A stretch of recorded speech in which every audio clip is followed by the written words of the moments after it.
देखो सीएजी की रिपोर्ट को कोई ये नहीं बोल सकता ये बीजेपी। सीएजी की रिपोर्ट के ऊपर ही बड़ी बड़ी सरकारें गिर गई। सीएजी की रिपोर्ट के ऊपर ही लालू का घोटाला सामने आया। उन 14 रिपोर्ट्स के अंदर इनके सारे घोटाले हैं, इनका सारा कच्चा चिट्ठा है। अब ये चाहे उनको फर्जी रिपोर्ट बोले चाहे कुछ बोले, लेकिन ये अब बच नहीं पाएंगे क्योंकि एसआईटी का गठन हो गया है। कोई भी भाजपा का नेता शीश महल में रहना नहीं पसंद करेगा।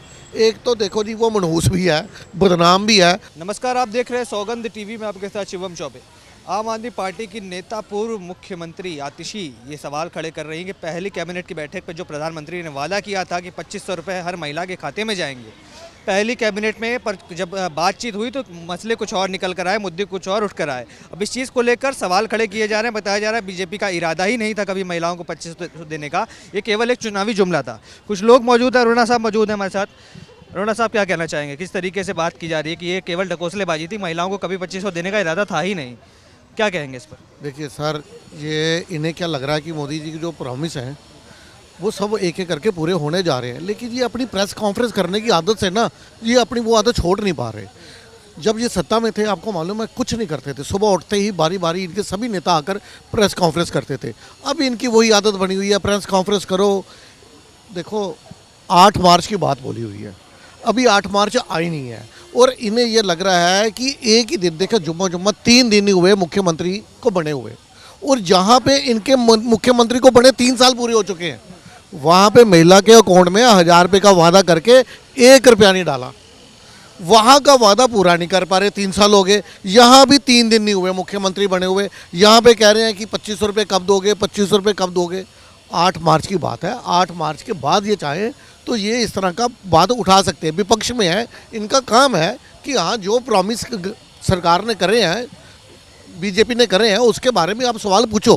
कैग रिपोर्ट्स पे भी बात की जा रही है, कहा जा रहा है कैग रिपोर्ट सामने आएंगी, पर वो आम आदमी पार्टी करी है, तो बीजेपी की बनाई हुई रिपोर्ट है। देखो सीएजी की रिपोर्ट को कोई ये नहीं बोल सकता ये बीजेपी। सीएजी की रिपोर्ट के ऊपर ही बड़ी बड़ी सरकारें गिर गई। सीएजी की रिपोर्ट के ऊपर ही लालू का घोटाला सामने आया। सीएजी की रिपोर्ट के ऊपर ही कॉमनवेल्थ गेम घोटाला आया, 2G घोटाला सामने आया, स्पेक्ट्रम की बात करें, सब ये देखो। केजरीवाल जी 2012-13 में जो आरोप लगाते थे कांग्रेस पार्टी पे, ये सीएजी की रिपोर्ट का हवाला ही तो देते थे।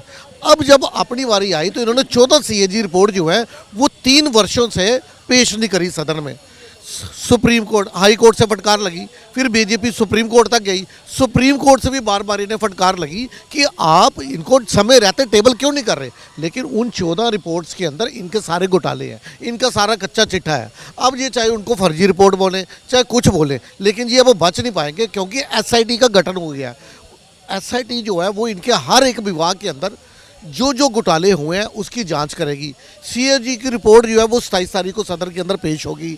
जो इनके कुकर्म है वो सारे सीएजी रिपोर्ट के अंदर सारा इनका कच्चा चिट्ठा है वो पेश करेंगे। ये उससे ध्यान भटकाने के लिए, इन्हें कुछ नहीं मिला, 2500 कब दोगे, 2500 कब दोगे। मुझे बताइए, मतलब छन्नी पूछ रही है सुई से कि तुझ में छेद कितने।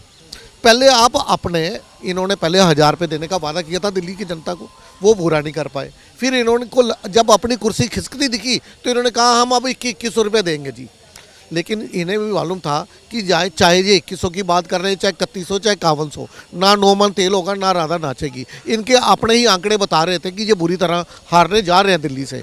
अब क्या है कि देखो यमुना की आरती उन्होंने देख ली, यमुना फर्स्ट प्रायोरिटी है।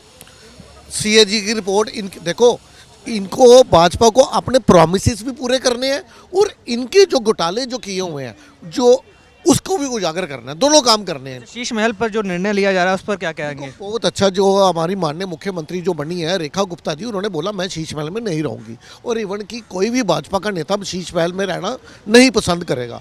एक तो देखो जी वो मनहूस भी है, बदनाम भी है, और उसकी अब सीवीसी द्वारा जांच भी स्टार्ट हो गई है। पहले भी जांच चल रही थी, अब सेंट्रल विजिलेंस कमीशन जो है वो उसकी जांच करेंगे। क्या करना चाहिए शीश महल का? देखो इन्होंने ठीक बोला है, जो हमारे माननीय मुख्यमंत्री जी हैं वो चाह रहे हैं कि ये जो है ये टूरिज्म डिपार्टमेंट को दिया जाए। जो दिल्ली में बाहर से टूरिस्ट आते हैं ना, वो इस शीश महल को देखें, वो देखें कि ये भ्रष्टाचार का महल जो तैयार किया गया, जैसे उदयपुर में सिटी पैलेस है ना, वैसे दिल्ली के अंदर ये शीश महल है। लेकिन वो करप्शन का नहीं है, ये करप्शन का है।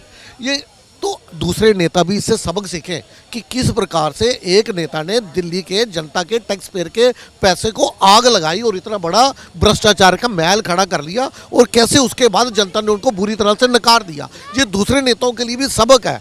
तो ये मैं भी यही चाहता हूँ कि ये आने वाले, देखो जैसे जांच पूरी हो जाए, कुछ चीज़ें उसमें गायब है, जैसे कमोड गायब है, 8-8 लाख के पर्दे गायब हैं, वो इनका मिनी बार गायब है, काफ़ी चीज़ें इन्होंने वहाँ से उड़ा दी है, वो वापस आए। रीज़न क्या है कि वो चीज़ें हैं, सीएजी की रिपोर्ट के अंदर भी है, और उसकी खरीदारी हुई, बिल सब कुछ है। वो चीज़ें वापस शीश महल में रख कर उसको पर्यटन विभाग को दे दिया जाए। जो भी दिल्ली में टूरिस्ट आ रहे हैं उस सबको खोल दिया जाए, चाहे तो उसके ऊपर कुछ टिकट भी लगा दी जाए। ये काम जो है ये गवर्नमेंट को करना चाहिए।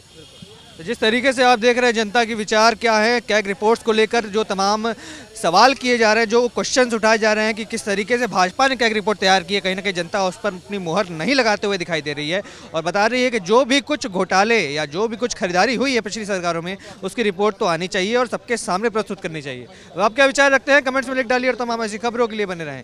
देखते रहें सौगंध टीवी। धन्यवाद। आप देख रहे हैं सौगंध टीवी, सौगंध वतन की।